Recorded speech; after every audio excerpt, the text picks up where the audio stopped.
Ia hanya ingin bertahan hidup.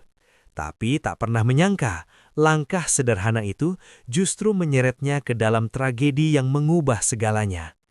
Air mata, pengkhianatan, dan penyesalan. Semua dimulai dari satu pertemuan tak terduga. Indra duduk diam di balik kemudi mobil tuanya, menatap hujan yang turun tanpa jeda. Tetesannya memukul kaca depan seperti irama kesepian yang sudah terlalu akrab dengan hidupnya.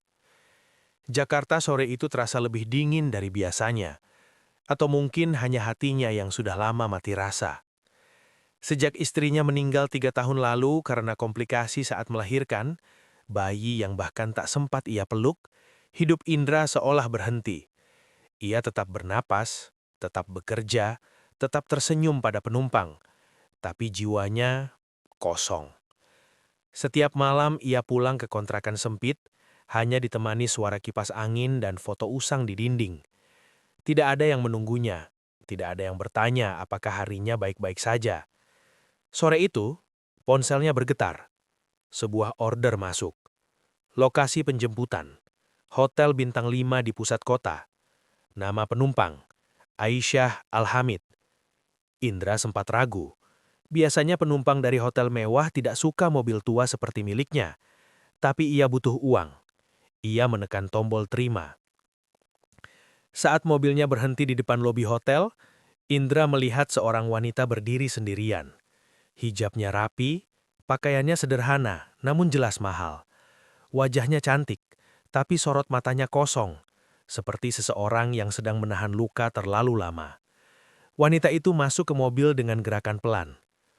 "Selamat sore, Pak," ucapnya dengan aksen asing yang lembut. "Sore, Bu," jawab Indra singkat. Mobil melaju. Hening. 5 menit, 10 menit, tidak ada suara selain hujan dan mesin tua. Tiba-tiba suara itu muncul, pelan, bergemetar. "Pak, apakah Bapak keberatan kalau saya berbicara sedikit?" Indra terkejut, lalu menggeleng. "Tidak, Bu, silahkan." Butuh beberapa detik sebelum Aisyah benar-benar bicara. Nafasnya berat, seolah menahan sesuatu yang sudah terlalu lama ingin keluar. "Saya sudah setahun tinggal di Indonesia, tapi saya merasa lebih sendirian dari sebelumnya." Indra tetap menatap jalan, namun telinganya benar-benar mendengar. "Saya janda, Pak. Suami saya meninggal. Dan sejak itu semua orang hanya melihat saya sebagai uang, bukan manusia." Tangannya bergetar. Indra melihatnya lewat kaca spion. "Aneh ya, Pak. Saya punya segalanya, tapi tidak punya siapa-siapa." Indra menelan ludah. Kata-kata itu menghantam sesuatu di dadanya. Ia tahu rasanya. "Kadang, saya hanya ingin ada orang yang mendengar, tanpa menilai." Mobil berhenti di lampu merah. Indra berkata pelan, hampir berbisik. "Kesedihan itu berat kalau dipendam sendirian, Bu." Air mata Aisyah jatuh. Bukan tangisan keras, melainkan air mata orang yang sudah terlalu sering menahan. Sepanjang perjalanan, Aisyah bercerita tentang kesepiannya, tentang keluarganya yang jauh, tentang orang-orang yang tersenyum di depannya tapi menusuk dari belakang. Indra tidak memberi nasihat panjang, ia hanya mendengar, dan untuk pertama kalinya setelah bertahun-tahun, ia merasa berguna. Saat mobil tiba di tujuan, Aisyah menghapus air matanya. "Terima kasih, Pak. Entah kenapa saya merasa lebih ringan." Indra tersenyum kecil. "Sama-sama, Bu. Semoga hatinya juga ikut sampai tujuan." Aisyah menatapnya cukup lama lalu berkata, "Nama Bapak Indra ya?" "Iya." "Saya Aisyah. Mungkin kalau Tuhan mengizinkan, saya ingin bertemu Bapak lagi." Indra hanya mengangguk, mengira itu sekadar basa-basi. Namun saat Aisyah berjalan menjauh, Indra tidak tahu bahwa pertemuan singkat itu adalah awal dari badai besar. Badai yang akan menguji keikhlasan, menghancurkan hidupnya, dan mengubah nasibnya selamanya. Dan hujan sore itu adalah saksi pertama dari cerita yang tak akan pernah ia lupakan. Indra mengira pertemuannya dengan Aisyah sore itu hanyalah kebetulan yang akan menguap bersama hujan. Ia kembali pada rutinitas lamanya, mengejar order, menelan lelah, dan pulang ke kontrakan yang sunyi. Namun, takdir rupanya belum selesai memainkan perannya. 2 hari kemudian, ponselnya kembali bergetar. Order masuk. Nama penumpang, Aisyah Al-Hamid. Indra terdiam beberapa detik sebelum menekan tombol terima. Ada rasa aneh di dadanya, campuran heran dan penasaran. Penjemputan kali ini di sebuah rumah besar bergaya modern di kawasan elit. Aisyah keluar sendiri, wajahnya tampak lebih tenang, namun sorot matanya masih menyimpan luka yang sama. "Pak Indra," sapanya, kali ini dengan senyum tipis. "Terima kasih sudah mau datang lagi." Indra mengangguk sopan. "Tujuan kemana, Bu?" "Ke puncak, kalau tidak keberatan." Perjalanan panjang itu menjadi awal dari kedekatan yang tidak direncanakan. Di dalam mobil, Aisyah kembali bercerita, lebih dalam, lebih jujur. Ia bercerita tentang suaminya yang sangat ia cintai, tentang pernikahan yang singkat namun penuh kebahagiaan, tentang hari ketika semuanya runtuh dan dunia tiba-tiba memunggunginya. "Setelah suami saya meninggal," ucap Aisyah dengan suara bergetar, "keluarganya mulai berubah. Mereka manis di depan, tapi dingin di belakang." Indra mendengarkan tanpa menyelah. "Mereka bilang saya harus kembali ke negara asal. Mereka ingin mengurus semua aset, seolah saya tidak punya hak." Aisyah memejamkan mata. "Saya lelah, Pak. Saya hanya ingin hidup tenang." Sejak hari itu, Aisyah sering memesan Indra, bukan hanya sebagai supir, tapi sebagai tempat bersandar, meski Indra selalu menjaga jarak. Ia tahu batas. Ia tahu dirinya hanya orang kecil. Namun kedekatan itu mulai terlihat oleh orang lain. Di pangkalan supir, bisik-bisik muncul. Indra sering bawa wanita Arab kaya, pasti dapat banyak tip. Atau jangan-jangan, Indra memilih diam, tapi kata-kata itu seperti duri kecil yang perlahan menusuk. Suatu malam, Indra pulang lebih larut. Tetangga kontrakannya memandang aneh. "Mas Indra sekarang sering sama orang kaya ya?" Nada bicara itu tidak sulus. Indra tersenyum pahit. "Saya cuma kerja, Bu." Sementara itu, Aisyah justru semakin rapuh. Suatu malam, ia menelpon Indra, bukan lewat aplikasi, tapi langsung. "Saya boleh bicara sebentar?" Suaranya terdengar gemetar. Di balik telepon, Aisyah menangis. Ia baru saja ditekan pengacara keluarga suaminya. Ancaman pencabutan hak tinggal, ancaman pembekuan rekening. "Saya takut, Indra. Saya tidak tahu harus percaya siapa." Untuk pertama kalinya, Indra memanggil namanya tanpa embel-embel Bu. "Aisyah, kamu tidak sendirian." Kalimat itu meluncur begitu saja, namun dampaknya besar. Sejak saat itu, hubungan mereka berubah. Bukan cinta, bukan juga kepentingan, melainkan ikatan dua jiwa yang sama-sama terluka.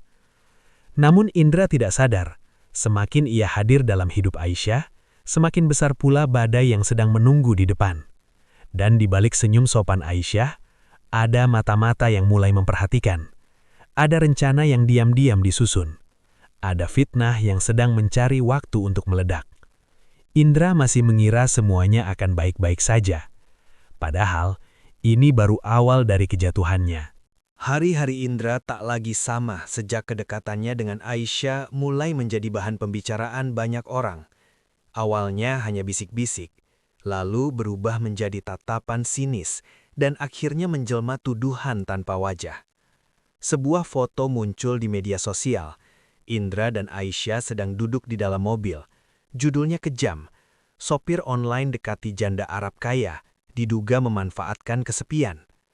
Dalam hitungan jam, unggahan itu menyebar. Komentar berdatangan tanpa ampun. "Sudah miskin cari jalan pintas. Pasti ada maunya. Orang seperti ini harus diawasi." Indra membaca semuanya dengan tangan gemetar. Ia ingin membalas, ingin menjelaskan, tapi pada siapa? Kebenaran sering kalah cepat dari fitnah. Orderannya turun drastis, ratingnya anjlok. Beberapa penumpang membatalkan perjalanan begitu melihat wajahnya. Suatu malam saat Indra pulang ke kontrakan, ia melihat ibunya menelpon berkali-kali. "Ibu kenapa?" tanyanya cemas. Di seberang suara ibunya bergetar. "Nak, orang-orang bilang macam-macam. Mereka bilang kamu mempermainkan perempuan kaya. Ibu takut." Indra menutup mata. Dadanya sesak. "Ibu percaya Indra kan?" Hening beberapa detik sebelum ibunya menjawab lirih. "Ibu percaya, tapi ibu lelah dengar omongan orang." Di sisi lain, Aisyah juga diserang. Media lokal mulai memberitakan keberadaannya. Keluarga almarhum suaminya memanfaatkan situasi. Pengacara mereka memanggil Aisyah, mempertanyakan hubungannya dengan Indra. "Apakah Anda dimanfaatkan? Apakah ada aliran dana?" Aisyah mencoba menjelaskan, tapi mereka tidak mendengar. Mereka hanya mencari celah. Suatu malam Aisyah datang ke mobil Indra dengan wajah pucat. "Mereka ingin membekukan aset saya," ucapnya pelan. "Kata mereka kamu mempengaruhi saya." Indra tercekak. "Kalau begitu, aku akan menjauh." Namun Aisyah menggenggam tangannya. "Jangan, kalau kamu pergi sekarang, berarti mereka menang." Kalimat itu menjadi beban sekaligus sumpah.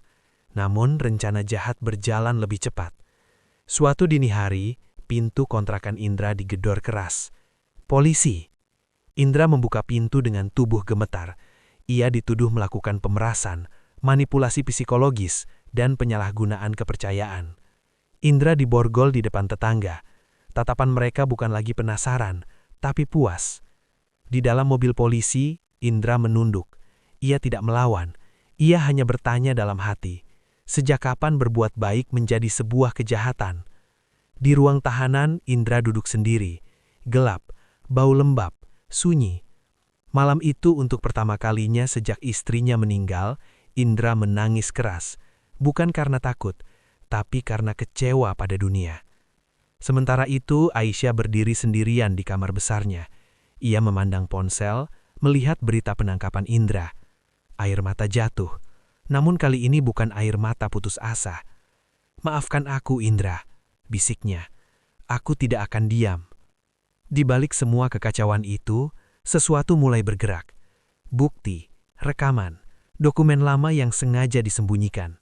Dan tanpa Indra sadari, malam tergelap dalam hidupnya justru menjadi awal dari kebenaran yang akan mengguncangkan segalanya. Hari-hari di balik jeruji terasa berjalan tanpa waktu bagi Indra. Siang dan malam menyatu dalam sunyi yang dingin. Di ruang tahanan sempit itu, ia duduk memeluk lutut, menatap lantai kusam, mencoba memahami bagaimana hidupnya bisa runtuh secepat ini. Ia kehilangan pekerjaan, nama baiknya hancur, dan yang paling menyakitkan, niat baiknya dipelintir menjadi kejahatan. Setiap kali pintu sel berderi terbuka, Indra berharap mendengar kabar baik. Tapi yang datang hanya rutinitas kosong. Ia mulai berpikir, mungkin inilah akhir dari segalanya. Mungkin memang beginilah nasib orang kecil. Namun di luar sana, Aisyah tidak tinggal diam. Untuk pertama kalinya sejak kematian suaminya, Aisyah mengumpulkan keberanian. Ia membuka semua dokumen lama, kontrak, rekaman percakapan, surat wasiat, hingga catatan keuangan yang selama ini sengaja disembunyikan keluarga almarhum suaminya. Semakin ia menyelidiki, semakin jelas satu hal. Indra hanyalah alat, kambing hitam yang sengaja dikorbankan. Aisyah menemui pengacara independen, bukan dari lingkaran keluarga suaminya. Ia menceritakan semuanya, termasuk hubungan sebenarnya dengan Indra. "Dia tidak pernah meminta apapun," tegas Aisyah. "Bahkan saat saya ingin membantunya, dia selalu menolak." Pengacara itu terdiam lalu berkata pelan, "Kalau begitu, ini bukan kasus kecil, ini perebutan harta dengan cara kotor." Sementara itu, Indra dipanggil untuk pemeriksaan lanjutan. Di ruang interogasi, ia duduk berhadapan dengan penyidik yang menatapnya datar. "Kenapa Anda dekat dengan korban? Apakah Anda sadar perbedaan status sosial?" Indra menarik napas panjang. "Saya tidak pernah melihat dia sebagai harta, saya hanya melihat manusia yang kesepian." Jawaban itu membuat ruangan hening sesaat. Beberapa hari kemudian, sesuatu yang tak terduga terjadi. Aisyah datang ke kantor polisi. Dengan wajah tenang namun mata penuh tekad, ia menyerahkan bukti-bukti yang ia miliki. Rekaman suara yang memperlihatkan tekanan keluarga suaminya, dokumen transaksi mencurigakan, bahkan pesan yang membuktikan rencana penjebakan terhadap Indra. Penyidik mulai saling berpandangan. Kasus yang semula tampak sederhana berubah menjadi bom waktu. Berita mulai bergeser. Media yang dulu menyerang kini ragu. Apakah Indra korban? Siapa dalang sebenarnya? Di balik jeruji, Indra belum tahu apa-apa. Ia hanya merasakan satu hal. Petugas kini memperlakukannya berbeda. Lebih sopan, lebih hati-hati. Suatu sore, pintu sel terbuka. Indra, kamu akan dipindahkan untuk proses pembebasan sementara. Kata-kata itu seperti mimpi. Di luar, Aisyah berdiri menunggunya. Saat mata mereka bertemu, Indra membeku. Aisyah, kenapa kamu masih di sini? Aisyah menahan air mata. Karena kalau aku diam berarti aku membiarkan kebaikanmu mati. Namun pembebasan itu belum akhir, justru menjadi awal pertarungan sesungguhnya. Keluarga almarhum suaminya murka. Mereka menyiapkan serangan balik. Ancaman mulai berdatangan. Tekanan semakin keras. Indra ingin mundur. Ia ingin menghilang. Aku lelah, katanya pelan. Aku cuma ingin hidup tenang. Aisyah menatapnya dalam-dalam. Kalau orang baik terus mengalah, dunia akan dikuasai kebusukan. Untuk pertama kalinya, Indra berdiri bukan sebagai korban, melainkan sebagai saksi kebenaran. Dan jauh di dalam hatinya, ia sadar, badai terbesar belum datang. Ledakan sesungguhnya sedang menunggu di depan. Ruang sidang itu dipenuhi wartawan. Kamera berjajar. Kilatan lampu tak berhenti menyambar. Kasus yang semula hanya gosip murahan, kini menjelma menjadi perhatian nasional. Nama Indra dan Aisyah menjadi pusat perbincangan. Bukan lagi sebagai skandal, melainkan sebagai pertarungan antara kebenaran dan keserakahan. Indra duduk dengan tubuh tegang. Setelan jas pinjaman terasa asing di badannya. Ia menunduk, berdoa dalam hati. Bukan agar menang, tapi agar kebenaran benar-benar terlihat. Sidang dimulai. Satu persatu bukti dipaparkan. Rekaman suara tekanan, dokumen pengalihan aset ilegal, rencana jebakan yang disusun rapi oleh keluarga almarhum suami Aisyah. Ruangan mendadak sunyi ketika rekaman diputar. Suara itu jelas, dingin, kejam. Manfaatkan supir itu, jadikan dia umpan. Indra mengempalkan tangan, dadanya bergetar. Hakim menatap para terdakwa dengan tajam. Wajah-wajah angkuh yang dulu berkuasa, kini pucat. Aisyah maju sebagai saksi utama. Dengan suara tenang namun penuh luka, ia berkata, Indra tidak pernah meminta uang, jabatan, atau perlindungan. Dia hanya mendengarkan ketika saya hancur. Jika itu disebut kejahatan, maka dunia ini sudah kehilangan nurani. Tangis pecah di ruang sidang. Putusan dibacakan. Indra dinyatakan tidak bersalah. Seluruh tuduhan gugur. Saat palu hakim diketuk, Indra menutup wajahnya. Air mata jatuh tanpa bisa ia tahan. Semua beban yang menghimpit dadanya selama berbulan-bulan runtuh seketika. Namun ledakan sesungguhnya belum terjadi. Di luar ruang sidang, Aisyah berdiri di hadapan media. Dengan tenang, ia mengumumkan keputusan yang membuat semua orang terdiam. Saya menyerahkan sebagian besar saham perusahaan mendiang suami saya atas nama Indra. Kamera heboh, wartawan berebut. Indra terpaku. Aisyah, aku tidak pernah meminta ini. Aisyah menyenyum lembut. Aku tahu, justru karena itu kamu layak dipercaya. Namun Indra kembali mengejutkan semua orang. Beberapa hari kemudian, konferensi pers digelar. Indra berdiri, bukan sebagai orang kaya baru, melainkan sebagai manusia yang belajar dari luka. Saya menerima amanah ini, ucapnya tegas. Namun sebagian besar akan saya kembalikan kepada masyarakat.